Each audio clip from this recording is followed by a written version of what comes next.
Al chile. Mis amigos, soy Bebe Yamel.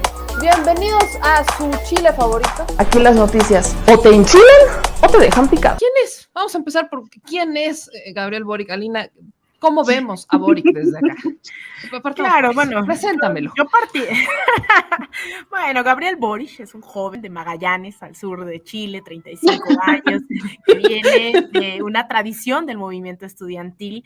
Él a su corta edad fue uno de los grandes dirigentes. Como referencia está la Federación Estudiantil de Chile, la FECH, de la cual aquí en México sí estuvo presente el fenómeno de Camila Vallejo. Bueno, él en alguna de estas elecciones logra desafiar a Camila Vallejo en ese liderazgo y lo gana. Después es diputado junto con Camila Vallejo, junto con Giorgio Jackson, dirigentes estudiantiles, y a diferencia de Camila Vallejo, en realidad él mantiene una línea mucho más independiente que Carol Cariola, que Camila, que Giorgio, porque ellos deciden gobernar en ese momento con Michelle Bachelet, que prometía ser de izquierda y que al final fue una de las que ha encabezado la lucha en contra de Venezuela, en realidad. Camila estuvo muy cercana a esa administración que se le conoce como la concertación, ¿no? Ese periodo de la vida chilena de la década de los 90s, 2000s, en donde logran hacer una alianza que se supone iba a acabar con las privatizaciones, con la derecha, y vimos un gobierno bastante moderado. Ahí es cuando él se consolida como diputado, y en las últimas elecciones primarias, antes de las elecciones presidenciales, hubo elecciones, digamos, de los candidatos de la izquierda, los candidatos de la derecha, para ver quién iba a ir como parte de estas fórmulas. En el caso de la fórmula Apruebo Dignidad, que era la fórmula de izquierda, compiten Daniel Jadwe, que a mi parecer era el candidato de izquierda, ¿no? Orlenes y yo hablábamos de la necesidad urgente de ir a esas elecciones en caso de que Jadwe fuera el candidato, también por lo que representa que Jadwe también, a pesar de que no es el tema hoy, es un alcalde de una zona llamada La Recoleta en Santiago de Chile, y que ha implementado programas de farmacias populares, acabar con los recibos de luz para las casas y viviendas más pobres, ¿no? De La Recoleta. Él es del Partido Comunista, y bueno, con quien pierde es con Gabriel Boric, y Gabriel Boric es electo el candidato, mientras en el caso de la derecha y ultraderecha en la fórmula de Chile Vamos, pues queda José Antonio Kast. Entonces es un personaje que también pues sí, ¿no? Se dice no es lo suficientemente de izquierda, porque se tenía otro referente como Daniel Jadwe del Partido Comunista, que podría ser mucho más firme en posturas al respecto de Venezuela, al respecto de Cuba. Gabriel Boric, yo entiendo, no sé, esperemos que no sea solamente una estrategia para ampliar el panorama, ¿no? Electoral y ganar más votantes, no necesariamente es que se solidarice con la lucha en Venezuela, ¿no? Al contrario, ha sido bastante distante, no ha marcado una clara postura en contra, pues, de la injerencia específicamente estadounidense. Se ha mantenido mucho más al margen. Yo difiero de quienes están diciendo que no hubo campaña en contra de Boric. Claro que la hubo, tal vez no nos llegaba hasta México, ¿no? Pero los medios sí estuvieron atacándole, no como a Daniel Jadwe o como les decía a Verónica Mendoza en Chile, o a Xiomara Castro en Honduras, pero sí hubo también una campaña, un intento de saboteo. Incluso durante la misma jornada electoral se saboteó el tema del transporte público para que la gente, sobre todo de las poblaciones, de las localidades más populares, de bajos recursos, no ejercieran su voto. Es decir, sí hubo trabas. En el caso de la difusión es interesante el sistema chileno, porque a diferencia que nosotros vemos aquí los comerciales en la televisión, allá les llaman las franjas electorales, ¿no? Que de repente te ponen y te dan tiempos específicos para difundir a tus candidatos. Entonces ponen la franja electoral del día 16 de diciembre, entonces tú te metes y tienen tiempos equitativos ambos partidos para dar a conocer sus propuestas diariamente. Entonces, este es Gabriel Boric, alguien bastante joven que pues se le cuestiona si va a tener o no esa capacidad de aglutinar. Lo cierto es que se ha arropado dentro de liderazgos del Partido Comunista. Se habla de que podría incluir a personas que también pues son del Partido Comunista, que fueron en alianza para lograr esta victoria, pero más jóvenes y no necesariamente a los liderazgos históricos. Estarían hablando de Camila Vallejo, estarían hablando de Carol Cariola, también una de las diputadas más enérgicas y de izquierda en todo Chile. Veremos a quién más integra también a su equipo de gobierno. Orlenis, ¿cómo llega Boric a Chile? ¿Cómo logra ganar aquí? Vaya, creo que 2 preguntas que tú nos puedes ayudar muy bien a responder. También Micaela, así que te las voy a echar de una vez. Uno, ¿cómo va la relación entre Boric y Michelle Bachelet? Y 2, si no sería también, porque algunas personas, no generalizo, que Boric fuera como un Nayib Bukele, que se vendió como muy izquierda y cuando llegó al gobierno empezó a decepcionar a algunas personas. Digo, no generalizo porque hay uno que otro que me dice que es muy buen presidente, pero bueno, cada quien tiene sus datos. ¿Cuáles son los que tú tienes, Orlenis? Me gusta. Bueno, hay un enfoque que se estuvo viendo muchísimo durante la elección ayer y es que se estaba enfrentando Pinochet versus Bachelet, en realidad, en ese fondo allí de las formas, en cómo operaba cada uno de los candidatos, en este caso Kast versus Boric. Allí yo quiero recomendarles un artículo que en el 2019 escribió el nieto de Salvador Allende, Pablo Sepúlveda, precisamente respondiéndole a Boric algunas cosas que decía en torno a Nicaragua y a Venezuela, fundamentalmente a Venezuela, a partir de lo que en ese momento fue el informe de Michelle Bachelet sobre los derechos humanos y esa insistente disposición a escribir y decir y reiterar que en Venezuela se violan los derechos humanos y todo el tema, ¿no? Tratando de ponerlo como una cuestión sistemática, como que si en Venezuela se violaran sistemáticamente los derechos humanos, como si se hace precisamente en Chile y como si se hace precisamente en Colombia, ¿no?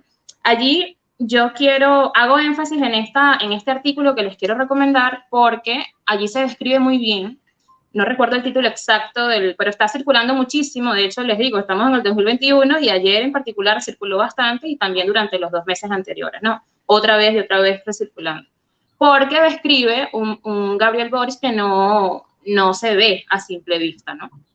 Cometemos muchas veces desde la izquierda el error de asumir que cualquier candidato o candidata que se oponga al neoliberalismo, que se oponga a la extrema derecha y que levante alguna bandera social o algún programa de gobierno que vaya en ese sentido, pues ya es un revolucionario de izquierda y ese es nuestro amigo y ese es pana a nosotros y lo va a hacer genial, cuando realmente hay otras realidades. Si vamos a la lógica más aérea del tema derecha-izquierda, ahí también se ubica el centro, la socialdemocracia y todo ese tipo de cosas que en el caso particular de este personaje tiende más a la derecha, ¿no?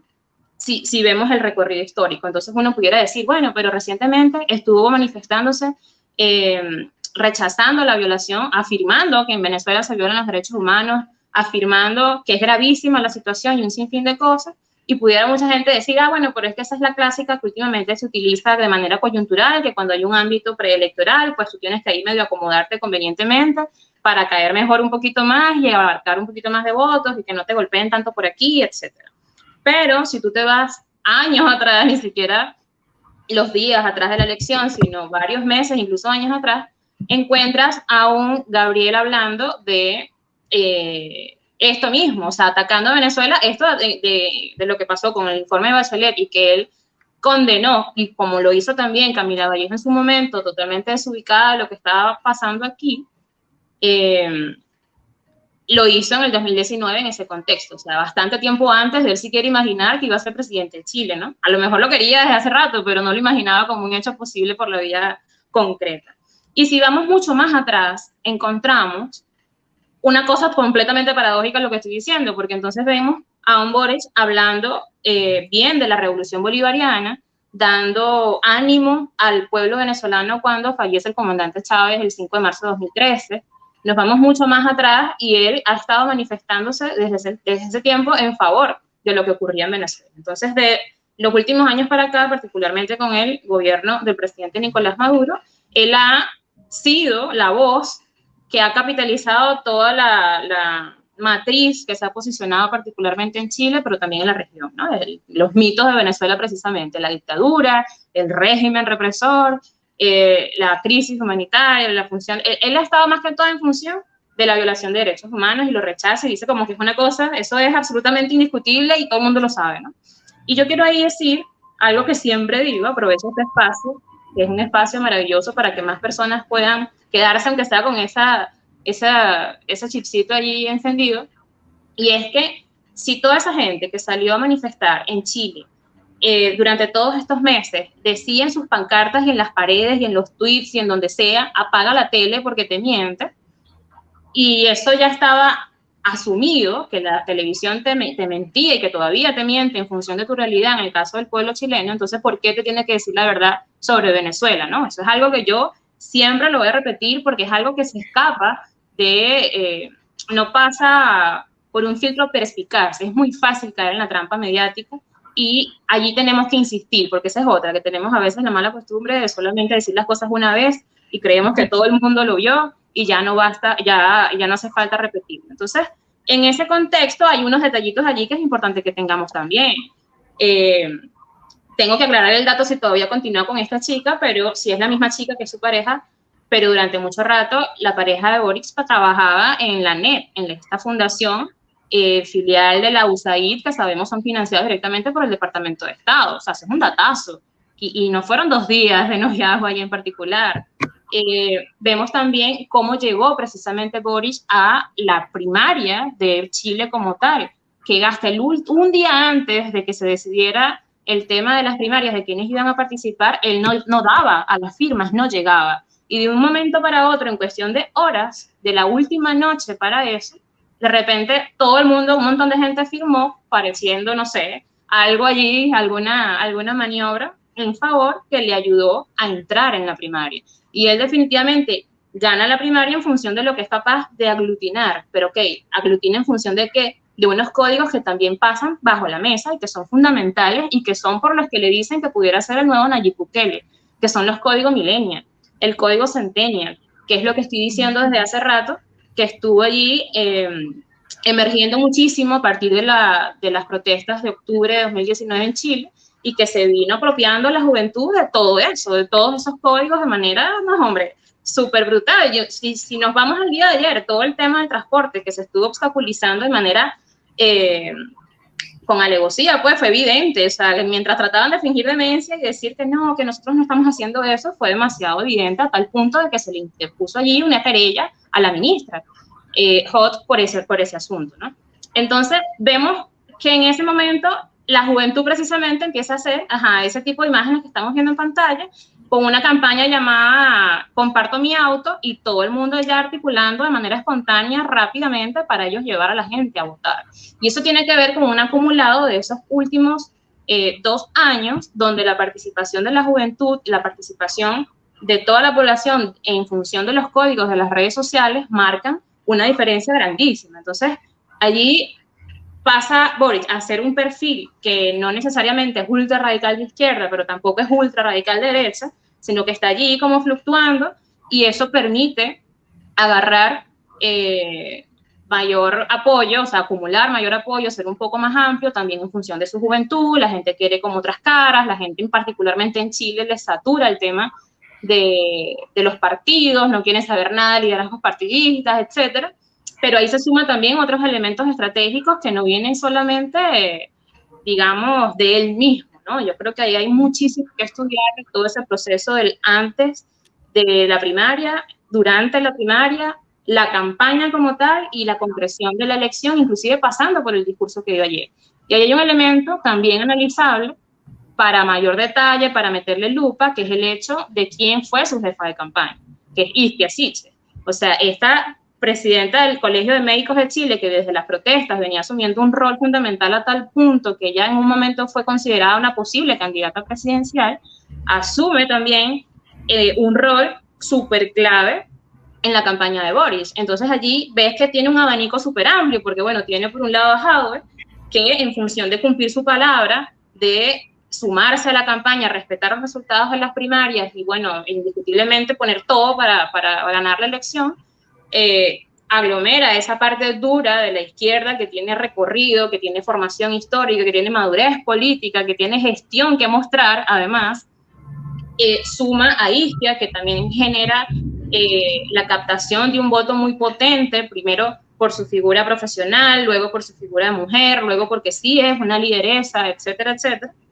Y luego lo demás, ¿no? Que ya ha venido así, y ahí todo eso lo transversaliza el código millennial, que insisto, es algo que tenemos que analizar con profundidad, no mirarlo por encimita, porque es algo que está marcando cómo van a venir siendo el resto de los procesos electorales que se vienen en la región. Entonces allí ese elemento de Boris, a mí cuando me tocan esa tecla, ya empiezo como a desmenuzarlo todo, porque hay mucho que observar allí.